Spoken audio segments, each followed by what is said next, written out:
Hello everyone, my name is Muniba and I am your host today. So this topic was in my mind from some time, but it was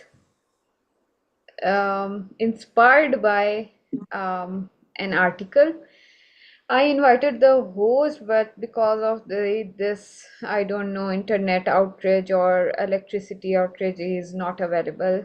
I hope he can join us. His name is Victor.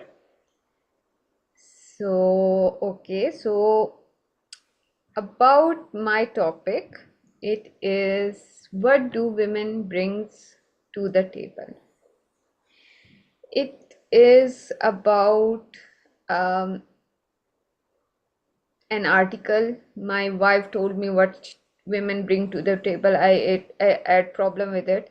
Okay, so it is partially about the pregnancy. His wife was pregnant, and she said that pregnancy is what I bring to table, and something like this. First, I want my beautiful, diverse panel with us today to introduce themselves, then we will discuss further about it. Hi, I'm Nima Joseph. I'm one of the contributing writers for The Fourth Wave, and this topic is very interesting, so I'm excited to dive into that. Hello, everyone. I'm Patsy Ferguson. I'm the editor-in-chief of Fourth Wave, and we are the sponsor of this event. We are an international feminist magazine on Medium where we have 66,000 followers and where we all publish stories about feminism and other topics. So I hope you'll look for us there because that's a platform where writers get paid, and of course, we enjoy getting paid.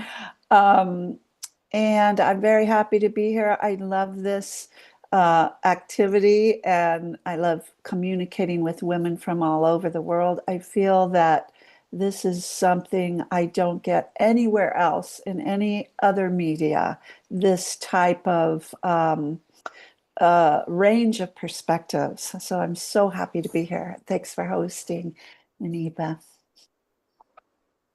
Hi, my name is Sangeeta. I am the development editor for Fourth Wave on Medium, and I am Indian, but I was born and raised in the UAE, and currently I live in Italy. So I bring a very, I guess, multicultural touch to all of our topics. And yeah, I love connecting with everybody else because, there's a knowledge gap even for me that I love filling when I'm here. So excited for the topic. Okay. My name is Esther Uwanah Edith. I'm Nigerian. I live in Nigeria. And I'm also an editor for Patsy.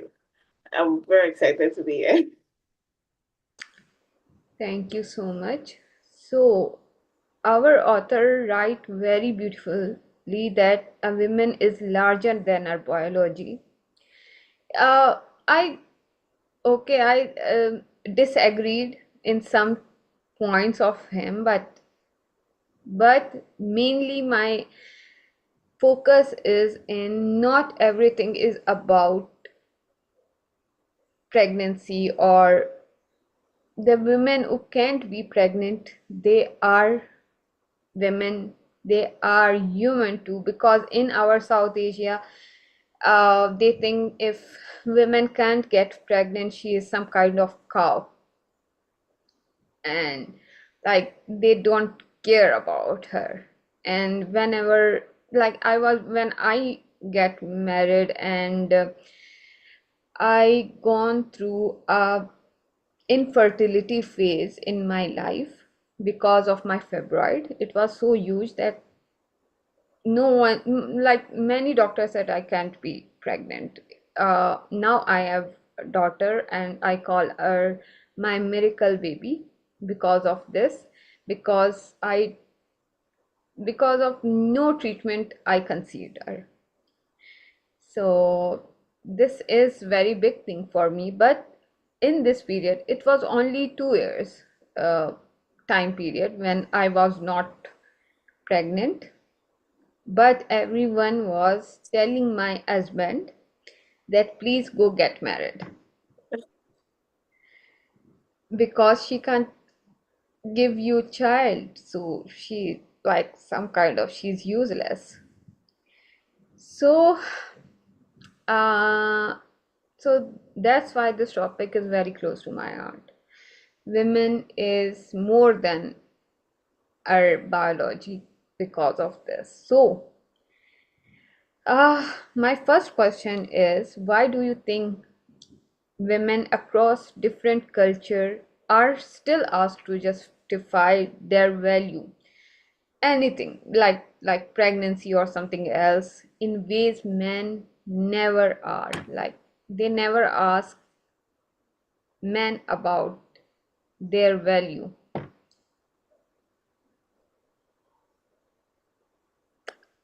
So let's start with, I think, Nima. Um, I feel like historically it's because like how women were always viewed for like their virginity and their like fertility, like they were kept inside, like we were kept inside our ancestors. And it's this idea that a man can always like go out and like build or like forage or like it's like men are inherently valuable, while women, we have to prove that like we matter. And like you were talking about, like women that can't have children, like they're kind of treated like they're lesser than even in the US. I feel like there's this like nowadays, especially, there's like this push for people to have babies. And like when you can't have a child, there's like this disconnect, and you like people feel like they need to be valuable another way. Yeah. Yeah, I was, so the title of that story that inspired your topic was something about what do you bring to the table? And I've heard other people talk about that. I guess it's something that gets talked about on TikTok or wherever. And I really find that question offensive in the first place. It's like, how are women are not one thing, you know. I can't say what do women bring to the table because guess what? I bring something different than my sister, than my cousin, than my friend, than every woman I know. I mean, we're individuals, and we don't say that really to men. What good are men? Each man has particular talents and personality traits that make them valuable and good partners or bad partners. And same goes for women. It's not like we're a little cutout doll where everybody's the same. So I think that what do you bring to the table is just an offensive question. You know, I can understand if you're thinking about getting married, you might want to strategize. Well, who's going to make the money? Do we want children? You know, blah, blah, blah. Figure those things out. But it's just the way it's phrased. It sounds kind of offensive to me. What do women bring to the table? I like a joke. I saw Leslie Jones make a joke. She said, don't ask me what I bring to the table. I am the table. I liked that. I think it's a very cultural phenomenon, and every culture echoes it because, just like Nima said, we are told men have inherent value, but we're also told not necessarily that every man has the same value. It's more so every man has a paycheck, and that paycheck has a value. So it's almost men bypass the need to be full-fledged humans by just working on getting a paycheck of a certain size. If he has enough money, if he has enough power, he can then essentially buy any woman he wants. At least that is the way that marriage is viewed in places like South Asia, where like me and Muniba are from. Women are seen as something that you are kind of unlocking, like you play games and then you unlock the next boss. That's how men almost treat getting together with women. And when it comes to the whole what do you bring to the table thing, I assume any person who's asking that question sees women as replaceable because of their gender. The idea is I could get everything that you do from that other lady, so why you? But Yeah. the thing about partnerships and being with someone, marrying someone, having a family with them, is you are choosing a person. You're not marrying a gender. You're not getting together with parts of a person. You are choosing the entire person, which is why we're actually in a very good place in society today as compared to in the past. Even when I think of Italian friends telling me about their parents and grandparents, very similar culture insofar as they would have scores and scores of babies. They would have 10 babies in a household. My mother as well had 8 siblings, so it's so similar. And the idea was always if I didn't give him children, I was basically useless, just like Muniba said.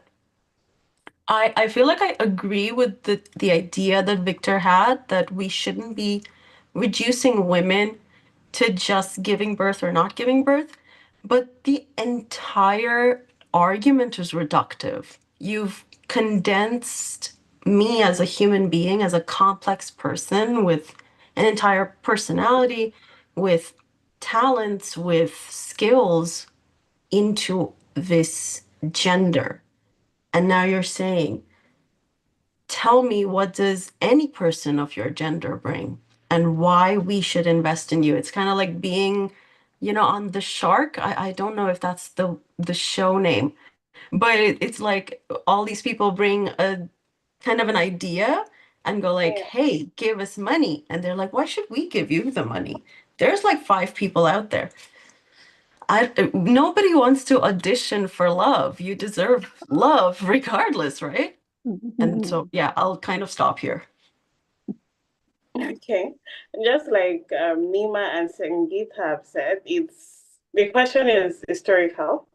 So I'd say it's because we live in a patriarchal world, and in the patriarchal system, men are the default gender. So any woman basically, has to have to prove or justify their worth to live in the system. So we can also see it in how the idea of who a good woman is has constantly evolved. So as the world changes, women have to constantly prove that they deserve to remain in the world, and this is what they bring to the table. So this is why they can remain in the world. Like in the past, women, like the idea of a good woman was maybe she comes from a good family, she's a virgin, she can take care of a home, she's nurturing, basically like she can take care of the home is the most important part. And then the world moved in a way where economically, most average households cannot survive on a single income. And now women have to enter the workforce. So now the question of who a good woman is now she's all of those things. She's a nurturer. She, in some cultures, she's still a virgin. She's a virgin, she's a nurturer, she's also financially independent and successful. But the idea of a good man has always been constant, is a protector and is a provider. Because men are assumed as the default gender. They do not have to change. Like it's a patriarchal world. So they are inherently enough. But women have to constantly keep proving their worth, keep proving that they deserve to live in this world with men. So they have to keep proving their worth basically. Like what he brings to the table. That's what I see the question as. Yes, thank you so much. So I um I wanted to invite him, my guest, so I can ask him some questions about it, because what men are thinking, I want to know that too. Like, what was in his mind if if I was in that position and I asked what I bring to the table, and my husband said this type of things, I will be like mad. Yeah. Firstly, like, uh, can you give me a second?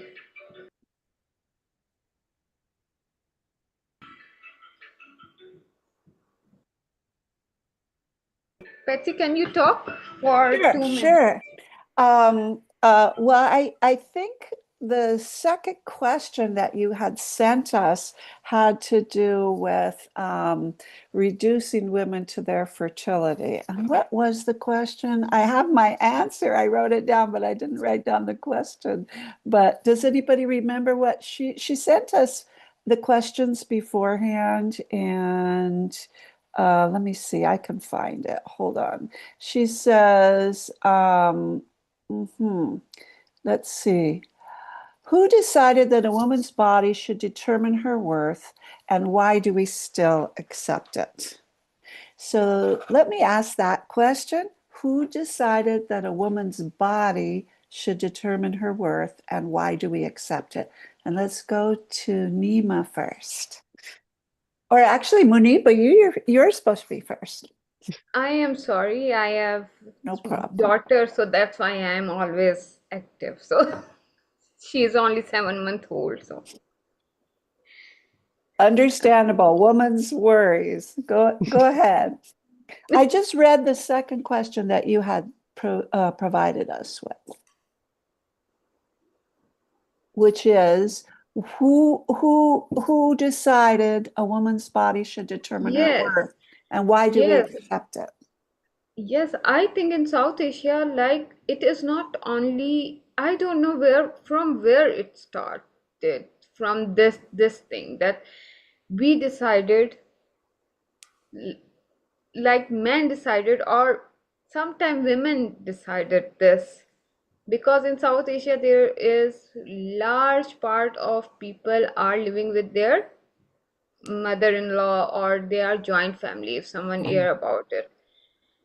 Like in joint family, our everything is decided, not only part of our body, like what she will wear and what she will not wear, and this and that, everything is decided. In India, they have to wear saris and pallu in front of everyone. In Pakistan, dupatta, and like she have to cover herself and everything. There are so many rules for women, so many rules in our South Asia, that I don't know. Like, I want to say that it is only men, but sometimes there are some women who are trying to do this, and why they are doing it, I I want to ask you people about this. Like, who are, like, who started this?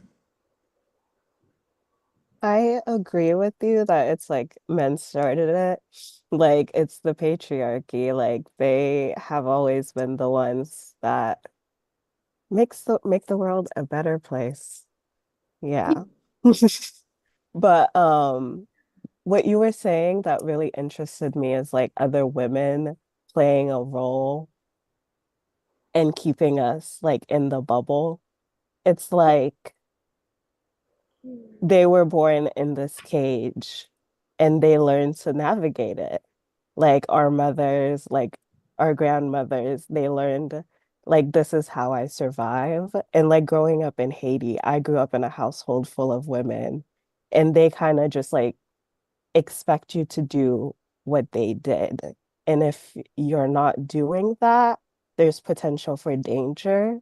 And that's like, I'm not saying all of them, that's why that they're standing up or like confining you, but there's like part of it is a protectiveness, I think. Yeah. But it's also like they don't understand that we have this, like we have more potential. Like we should be like doing the things that we want to do and like getting an education and like furthering our careers instead of just like staying in the home and having ch children. Absolutely, absolutely. I think a lot of people don't question, they just do what they're told or what everybody else is doing. And so, because the society is that way now, they try and continue it.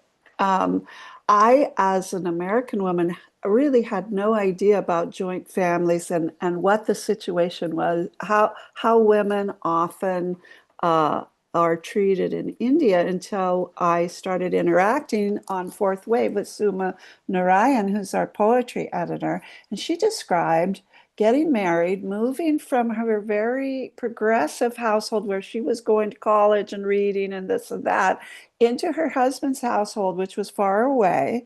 And her mother-in-law was her ruler, and she couldn't go out of the house. She couldn't go read a book. The mother was like, "What will the neighbors think if you go out by yourself? They'll Oh, think you're a whore." And she was like, "What?" And she had to really fight hard, but she did eventually get what she wanted. She was able to work outside the home and be a professor at a college and all that, but it was very hard. And I can't even imagine that. But in as far as the question about who decided our bodies define us, I think, if we try and go back and back, what makes sense to me is that women have this godlike ability to give birth and to create life. That's what God does, right? Create life. And so I think in ancient times it was honored and respected, and there were some goddesses that were worshipped and whatnot before Christianity took over, or Judaism, or Islam, or whatever. Um, but once that patriarchal culture came in, I think a way to diminish that power is to reduce you to that.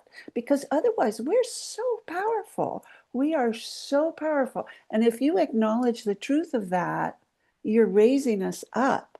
But if you're trying to establish a patriarchy that puts us down, you have to say, well, that's all you're good for. You're a cow, you're a breeding animal, and I'll buy you and I'll sell you and I'll get another one if you're not producing, and it'll be just like a farm. So that's my idea. I don't think it's possible to verify, but a lot of historians uh, have theorized that women were worshipped and valued and honored in pre-Christian and pre-Judah Jewish, which societies. I don't know as much about Southeast Asia, but in the Western world. Um, so that's what I think. To think about the origins, I feel like it is ancient societies, but the thing that I get reminded of is when I was 14, 15, really getting into the, I guess, ancient philosophers now. Aristotle was extremely misogynistic. He didn't see the value of having women in society. And yes, people do postulate or theorize that maybe he was gay, but I hate reducing every man who hates women to just being gay and that they're just not attracted to us. So a lot of his philosophy was men are supposed to be with more effeminate men. I feel like I just negated my point right there. But they're supposed to be with more effeminate men because men are more smart. as compared to women who are the weaker sex and they can't spar with you, whether that's intellectually or emotionally, because we're on completely different terrains. And then from there you get like weird media, like men are from Mars and women are from Venus or whatever. But when I first saw that, I was like, I understand that there is a correlation between all of these philosophers still having books, still being taught in school, and direct links to the patriarchy. Because, like you said, Muniba and Suma has said in the past that yes, we do have joint family structures. But in India, that was more about having a village, because the idea was you cannot raise a child in a vacuum. They need to have other people to relate to. You need to have someone that you can go to when you can't go to your mom or your dad to talk about things. Sometimes you want someone who's going to give you candy. Sometimes you want someone who's going to be straight with you. Sometimes you want to be around your cousins. So it wasn't necessarily about being a patriarchal structure where the woman has to leave necessarily. It's only, I would still say it is very modern that women are leaving their homes and living with the man. And that's how you have the patriarchy. That's the basic structure. Women losing community and going into the man's community and becoming basically a second-class citizen there. But it also reminds me of the way that the Italians spoke about it. There's an amazing book about how to be a Renaissance woman, where the author basically says, I realized that men think we are biologically different and use things like the humors, like, the whether you are warm and wet or cold and dry, to make a distinction between a desirable versus an undesirable person. Not mate necessarily, but person. So because women are warm and wet, we were kind of seen as more good for breeding, but not really smart. The coldness is supposed to be about how calculative you are. It's an amazing book. It is in English, so you can read it, but I believe there is an Italian version that is superior, honestly. But the English version is very like available and you can read it. So that's regarding origins. I feel like it is just as much a part of Western society as it is, say, Indian society or the Middle East or anywhere else you go.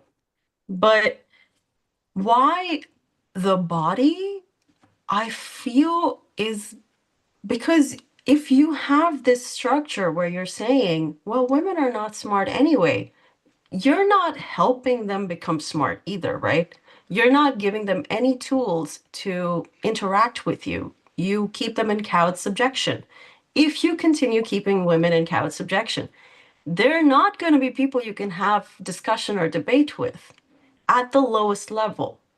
So women have to essentially fight to get out of that structure and say to you, you know what? Even if I don't have access to the same resources as you, I'm still a full functioning smart person. If I had the same access, I would do just as good as you, if not better. And we are kind of seeing that, if we're being very honest. We're seeing a lot more women going into college and actually coming out the other side with degrees, with jobs, to the point where now suddenly everybody says, oh, college, it's, for whiny liberals, is what I hear, apparently. I hear that a lot for some reason here, even though we have a public system for college. Most colleges, I went to a private university, but most universities are public and they're really good. So now suddenly everyone wants to be an anti-intellectual, which makes no sense. But yeah, I feel like it's not just about the body insofar as, like, Patsy made a really good point with we had the godlike ability, right, to give birth. But I feel it's more so that that thing is seen as a liability everywhere we go. I have never really seen a man say that pregnancy or giving birth to a child is a plus. All I have ever heard is men say, well, if she gets pregnant, that means she can't be a part of the workforce. If she can't be part of the workforce, she loses value. She costs me every day. So it's almost like the thing that should have been a strength, even if we argue that that should be a strength for us, not only is it not seen as a strength, it is seen as an active weakness that directly affects his productivity. I guess that's also a capitalism thing, but yeah, I feel like we're not just reduced to the sum of our parts, we're actually treated like we don't matter and are costing everyone around us everything. Mm. So if I'm to answer the question, she said, why do women have to prove their worth with pregnancy? I guess I can't remember the question, but I'm actually of the school of thought. Especially after reading that man's article, and I wish he was here because I think he was saying that pregnancy is not enough. Like, what else do women? That's the idea I got from his article. Because I think his wife is either pregnant or she had just given birth, and then she was asking him if it is not enough, and he was like, what he was implying was that it's not enough. Well, I'm personally of the school of thought that it is actually enough because if you are going to be asking women, you are going to be asking a woman what she brings to the table, and she tells you that her body, in terms of motherhood, is what she brings to the table. I think that should be very valid, honestly. Like, while women should not be reduced to their ability to reproduce, I do think that's something no man can do. That's something no man can ever do. And I don't think there's anything a man can do that a woman cannot do. But that's something that no other person apart from women can do. So if a woman says that pregnancy is what she brings to the table, I think that's very valid because mother is literally life altering. It's a woman risking her life, especially in my country, Nigeria. Like, it contributes to most, like, I think 29 or 25% of maternal deaths worldwide. A lot of women die giving birth here. So, like, we have the most maternal death in the world. So if you're asking a woman here what she brings to the table and she tells you her body, her life, I think that should be very valid. But at the same time, we should not also reduce women to their ability to reproduce because a woman who is not giving birth is still a woman. Like, she's not doing anything, like, if the man is not doing anything, she's not doing.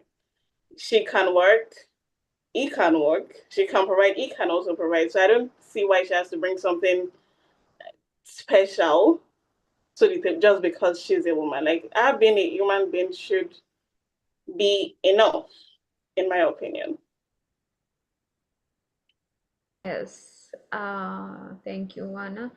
This was my opinion, my saying too, and I wish he was here. I want to ask him this question.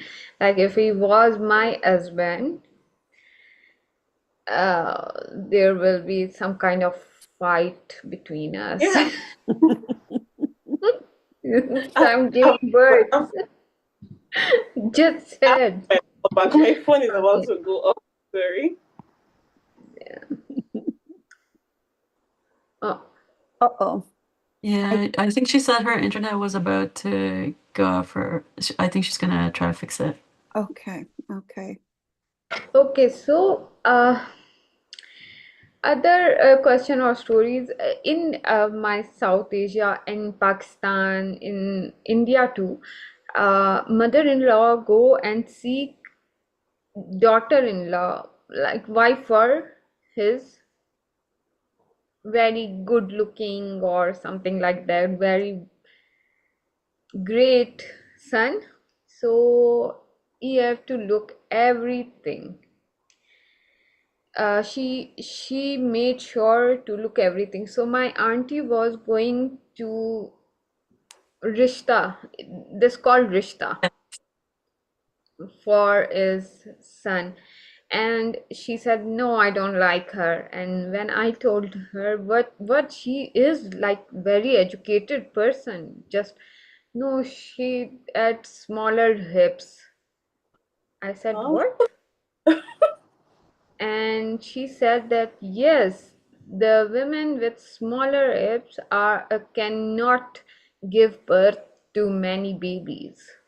oh, This was very, like, it was very surprising thing for me that Sorry. people still think like this. And when I told her, who told you this? She said, my husband. I was like, wow, Zeros. he's genius. So, have you ever seen a woman judged primarily for her ability or inability to have children like this in your society or your area or in your age groups? I think,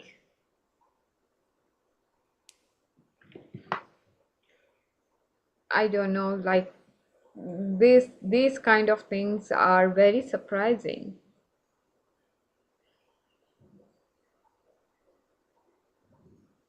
I can't think of anything from my age group particularly, because nowadays, if anyone my age or even like in their 20s gets pregnant, my first thought is, are you okay? Is this like, can we afford this right now? But that's just because like capitalism, like to have a baby, like the whole it takes a village thing, yes, that, but also it takes thousands and thousands of dollars. Yeah.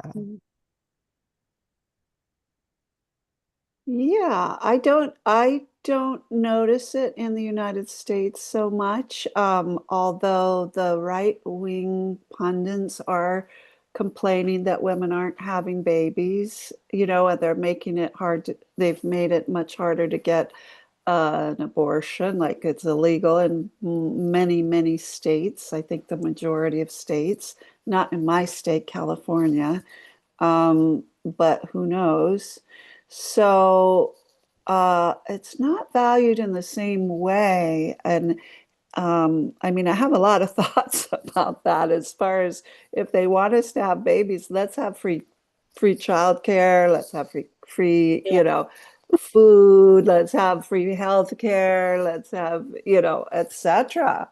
Come on, give me something. Because like Uwanah said, it's life-threatening to get pregnant, and as Muniba knows, she had an emergency delivery, I think.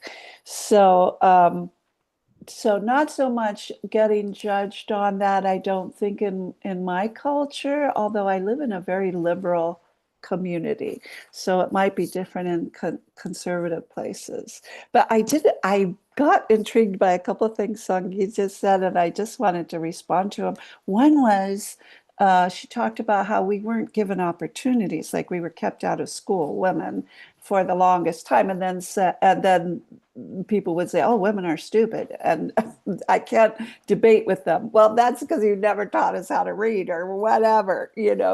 And I was reminded of in a book called The Tipping Point by Malcolm Gladwell. He told how this one thing sticks with me. He told how orchestras, symphony orchestras, used to audition in front. You would see the applicant, and and at that time they were all men. All the orchestras were all men. It was a very rare woman who got selected to be in the symphony. And what they said about it was women don't have the depth of feeling and soul that men have to be really good musicians. They can't make us feel because they're so shallow. So then at some point the union or whoever said, okay, we're gonna have a screen and you're not gonna see who's auditioning, and you're just gonna listen to the music. And now guess what? Orchestras are at least half, if not more than half, women, because we always have been able to play those instruments, but that bias was keeping us out. And so it's the same with everything. You let us into college. Oh, and the second thing is when a woman moves into a profession, that profession loses status. So you notice all the women-led professions are paid less. Well, if a man, so that's what happened with college. So now they're saying, oh, we don't want to go to college because women are in there, they're succeeding, getting good degrees, getting good jobs as a result. And now the men are like, oh, nobody needs college. College is stupid. And it's the same thing. It's that female, they want to lower the status of anything women are doing. Like childcare providers are paid very little. And you know, when we had COVID and we're afraid that our whole species was going to die, we suddenly cared about these essential workers in the US. We were praising and honoring all the people who were delivering the care, which are mostly women, you know. And as soon as it was over, nobody got a raise, nobody got a promotion, you know. Caregivers are still paid very little for people who watch children, who watch old people, who provide that kind of caretaking. And I would argue that's much more valuable than killing people in a war, which is what men like to be noted for. You know, we're so macho, we're so scary. I don't need more of that. Thank you very much. So anyway, sorry to go off topic, but I made a little note so I wouldn't forget. But that's what I'm thinking. So I feel like Muniba did bring up some really valid points. There is a bit of harassment. So just to give some context, she mentioned the word rishta, which is basically like a match. So what happens is both sides of the families, it's not just the boy and the girl meet each other and like a date to gauge. It's like everybody from your family, your immediate family and his immediate family also meet at the same venue, and she has to essentially parade herself as the perfect bride. So she has to bring everybody tea. She has to bring homemade snacks so she can show that she can cook. And then she has to clean up after everyone in front of them so she can clean. And she has to smile with her teeth because they need to know you have teeth. So when it comes to that it's weird stuff. And because the first time that happened to me, I was 13. Oh Um, my Yes, God. because we have something like a betrothal. Of course, it's illegal to get married in the UAE as a 13-year-old, but you can get engaged, and that's allowed across the board, whether you are, Sikh like me, or you are Muslim, or anything else. You can get betrothed. And yeah, this is a real expectation. And one really crazy thing that comes to mind is also one of the reasons I colored my hair was I like the color pink, but also it's kind of not okay in my religion to have pink hair. And it basically eliminated me from the race to get a husband. And I feel like it's so juvenile now, and it's just become something I do. But at the time when I was doing this, I was like 21 when I got my hair colored for the first time. And I used to volunteer at the soup kitchen that was a part of the Gurdwara, where we do something called langar, which is the communal meal. And I used to tuck all my hair back and like really cover it out because when you come in with colored hair, people do judge you. They're like, what are you doing? But no one says anything to you. They just kind of stare.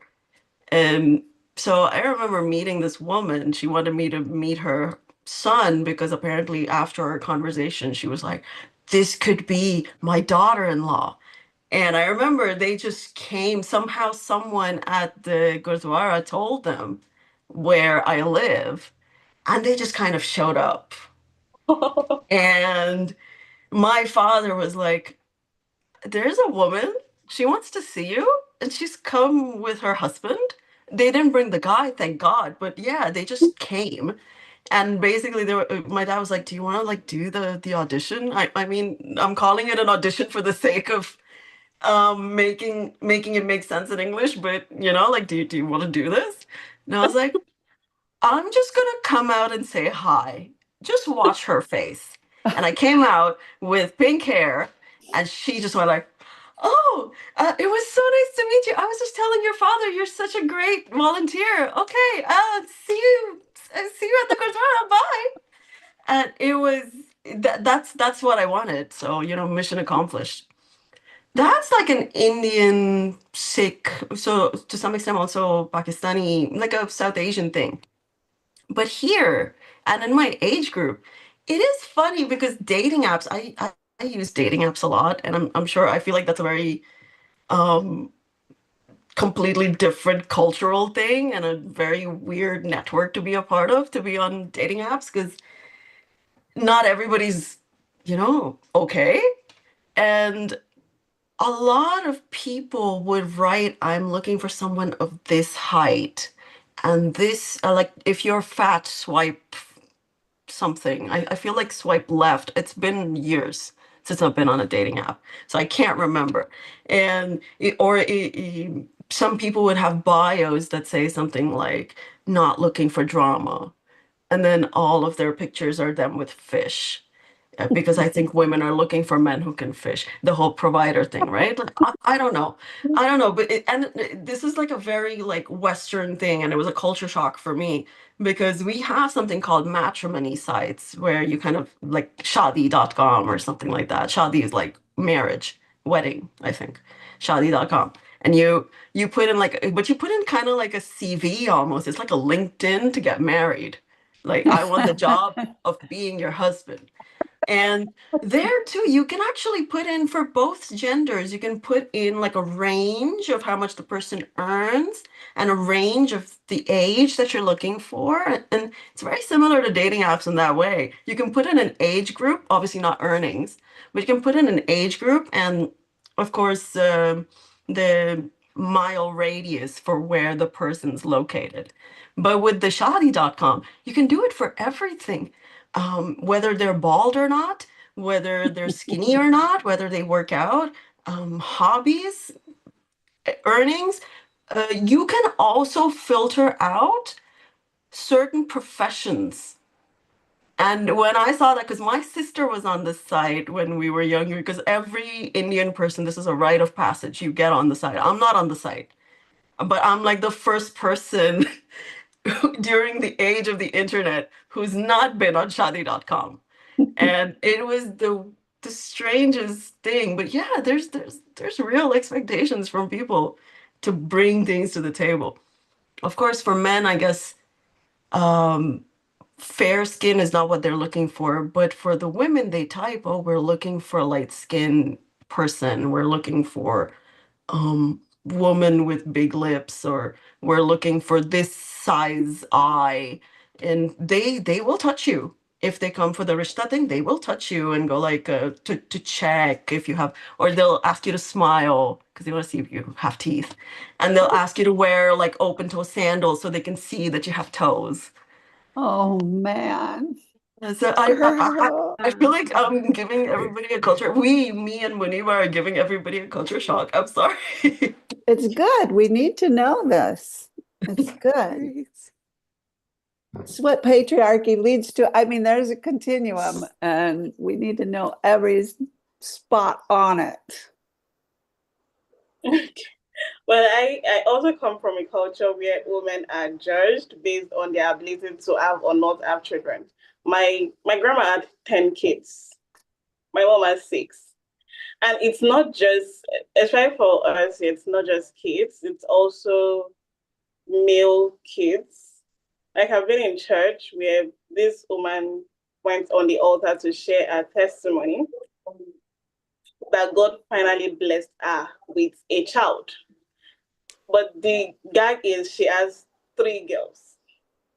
She did not say God finally blessed her with a male child. She said God finally blessed her with a child. She's finally a mother. Because, like, yes, you cannot just have kids. You also have to have male children.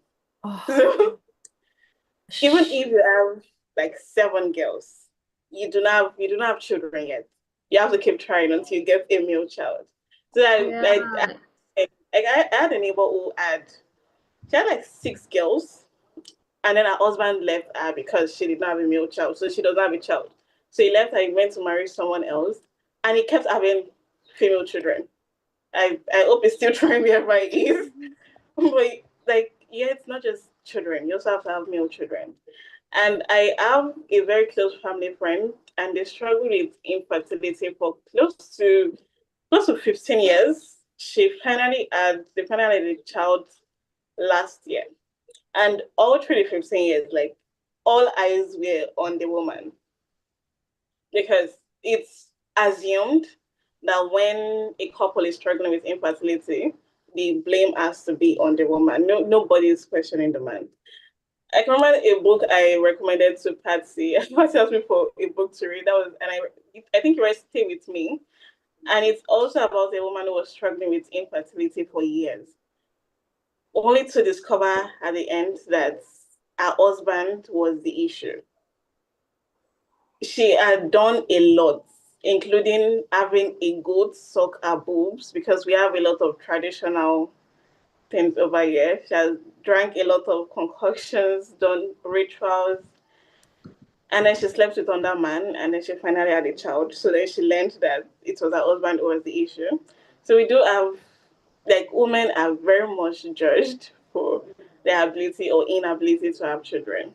Yeah. So, and also that's why I had such a problem with that article, especially because it's coming from a Nigerian man.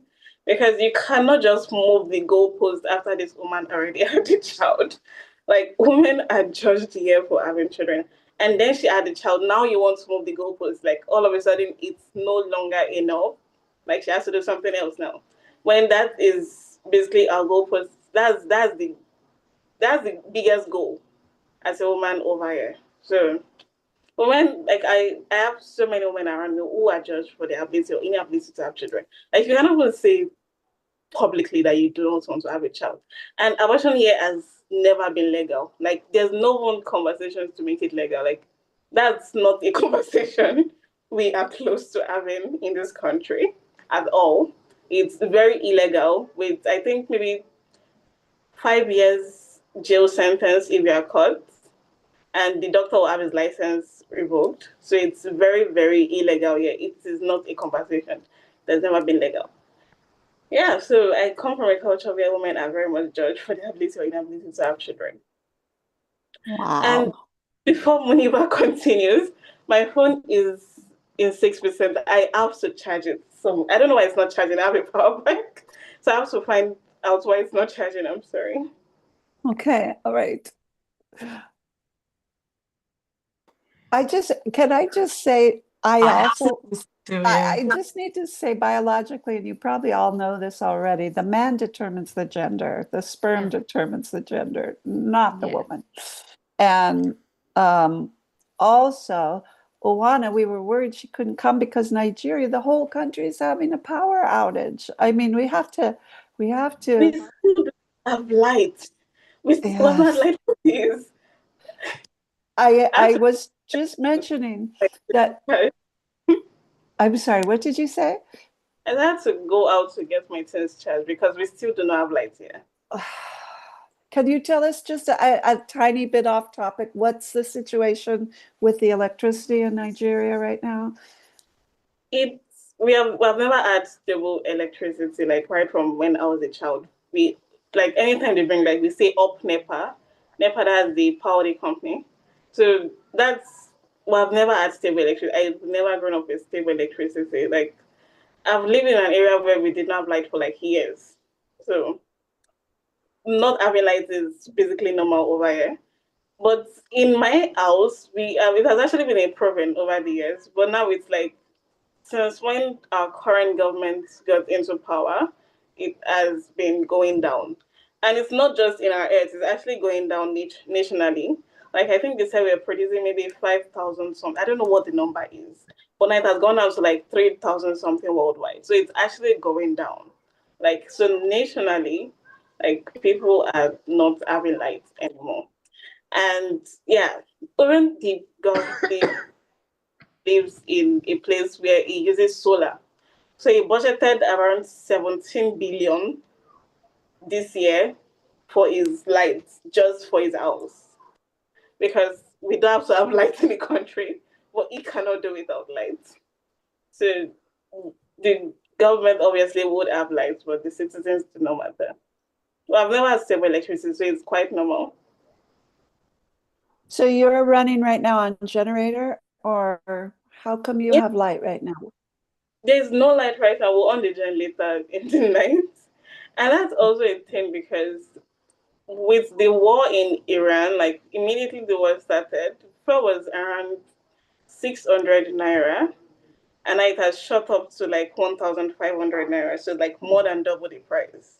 And that's their excuse. The war is their excuse. So like it's very expensive, especially considering the fact that our minimum wage is like 70K. So like imagine minimum wage of 70,000 naira, and then a liter of fuel is 1,500 naira. So it's very, very expensive. Most people cannot be running generator like throughout the day when there is no light. So like we maybe everybody's devices are low, we on the gen, or maybe when we need to pump water, we put on the gen. Do you have solar over there, or wind, or any No, of that no, I don't have solar in my house, but there are families that do have solar. Just That wondering. reminds me of Haiti. Yeah. What were the conditions like that you recall? Like not growing up with a lot of power. Yeah. And the lights always being off. I'd always just be outside.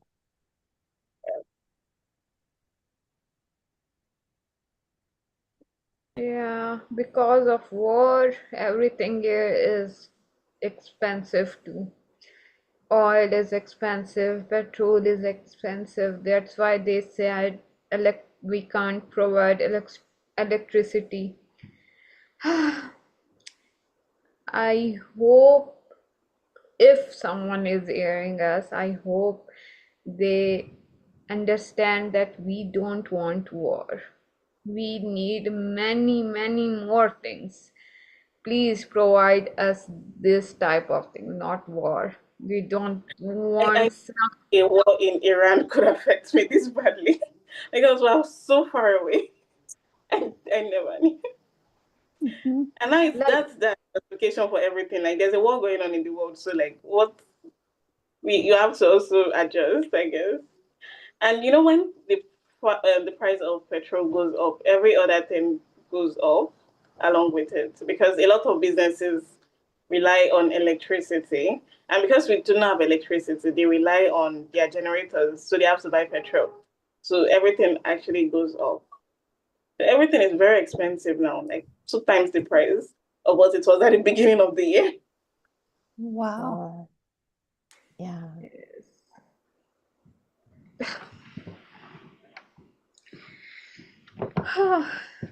okay, it's 10 a.m. So our topic was about women are not only about motherhood or pregnancy. Motherhood is big thing, like very, very big thing. But every woman is special. It is not about our fertility or infertility. And also that about table thing, I want to said something about this question is not right, like Patsy said. And and for me, I think that there should never be a table in the first place, because every time there is one, it comes back in different form in face of women. There is no table for men. It is always some kind of table for women, if it is for our fertility or our skin color or our body or anything. Table is always for women, and there is nothing for men. So I want to thank you all. I wish our guest um, was also here, but he is not. So maybe next time. And please, if you like this conversation, please subscribe us. We love this conversation, and we love this diverse and group. And this tell us that, and this tell the world that we don't want war. We are united, all of us, from India, USA, Nigeria, and everywhere. So next week, Nima is going to host. Nima, please tell us about topic. Yes. So next week we are going to be covering something a little new. Like I assume you guys have heard of the manosphere before. So next week we're going to be covering the femisphere, like what it is, how it started, who created it, and who like gets the credit for creating it. And I'm hoping we can have the author present. Gemini, I think, right? I think Mhm. that's her name. Yes. Yeah. Yes, I'm going to be emailing her, so hopefully we can have her present. And I'm excited to host for the first time, and I think it's going to be a really fun discussion. Thank you. Bye, everyone. It was great to see you. Bye. Thank you. Have a See you good next one. week. See you next week.